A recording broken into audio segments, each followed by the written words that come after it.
Hello everyone. एक गांव में एक लड़का अपने माता पिता के साथ रहता था।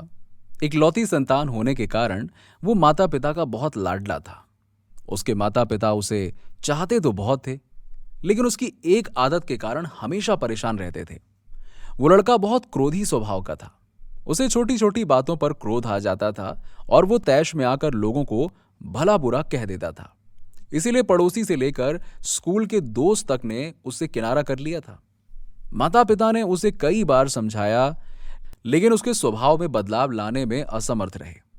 एक दिन पिता को एक युक्ति सूझी और उसने लड़के को अपने पास बुलाया। एक हथौड़ा और कील से भरी हुई थैली देते हुए उसके पिता ने कहा, अच्छा बेटा सुनो, अब से जब भी तुम्हें क्रोध आए तुम इस थैली में से एक कील निकालना और हथौड़े की मदद से घर के सामने वाली दीवार पर ठोक देना।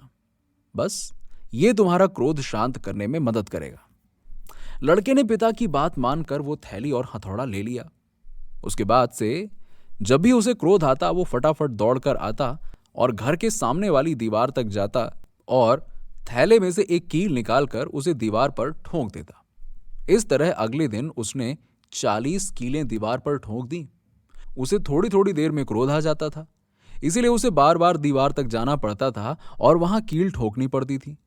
कुछ दिनों में वो इससे तंग आ गया था, परेशान हो गया था कि जब भी क्रोध आए तो वहां जाकर कील ठोको, ये क्या है। उसने तय किया कि वो अपने क्रोध पर नियंत्रण करने की कोशिश करेगा। धीरे धीरे उसने अपने क्रोध पर नियंत्रण करना प्रारंभ किया और दीवार पर ठुकी हुई कीलों की संख्या कम होने लगी। ऐसे भी एक दिन आ गया जब लड़के ने दीवार पर एक भी कील नहीं ठोकी। उसने अपने क्रोध पर पूरी तरह से नियंत्रण कर लिया था।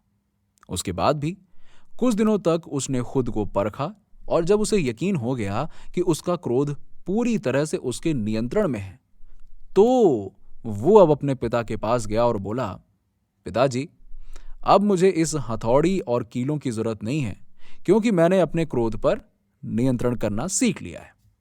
यह सुनकर उसके पिताजी बहुत खुश हुए और उससे हथौड़ी और कीलें वापस ले लीं।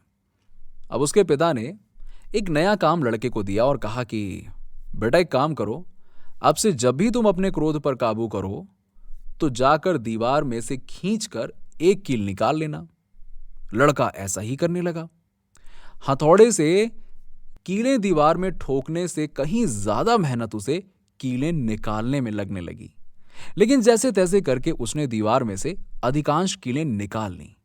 फिर भी कुछ कीलें पूरी कोशिश करने के बाद भी वो नहीं निकाल पाया।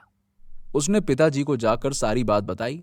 पिता ने उसकी प्रशंसा की और दीवार की ओर इशारा करते हुए पूछा, तो बेटा जरा इस दीवार को देखो और बताओ तुम्हें क्या दिखाई दे रहा है। बेटे ने कहा कि मुझे कुछ छेद दिखाई दे रहे हैं पिताजी और कुछ कीलें। उसके लड़के ने उत्तर दिया। पिता ने उसे समझाया, बेटा कील तुम्हारा वो क्रोध था जिसे तुम कड़वे शब्द रूपी हथौड़े के द्वारा लोगों के हृदय में ठोक दिया करते थे। जैसा तुम देख रहे हो कि कील निकाल देने के बाद भी दीवार पर हुए छेद बरकरार हैं और कुछ कीलें तो ऐसी भी हैं जिसे तुम निकाल भी नहीं पाए। अब तुम चाहे कितनी भी कोशिश कर लो, यह दीवार पहले जैसी नहीं हो सकती। ठीक उसी तरह क्रोध में शब्द रूपी बाण से लोगों को पहुंचाया गया आघात टीस बनकर उनके हृदय में रह जाता है और तमाम प्रयासों के बाद भी पूरी तरह से समाप्त नहीं हो पाता। इसीलिए क्षणिक आवेश में आकर गलत शब्दों का प्रयोग कर दूसरों को चोट मत पहुंचाओ।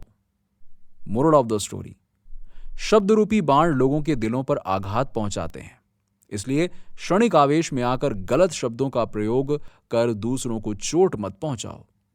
अगर आपको यह कहानी अच्छी लगी हो तो अपने दोस्तों और रिश्तेदारों के साथ में जरूर शेयर करें। अगर आप ये वीडियो फेसबुक पर देख रहे हैं तो प्लीज फॉलो करिए और अगर आप यूट्यूब पर देख रहे हैं तो सब्सक्राइब कीजिए। कमेंट करके बताइए कि यह कहानी आपको कैसी लगी। मिलते हैं अगली वीडियो में एक नई कहानी के साथ।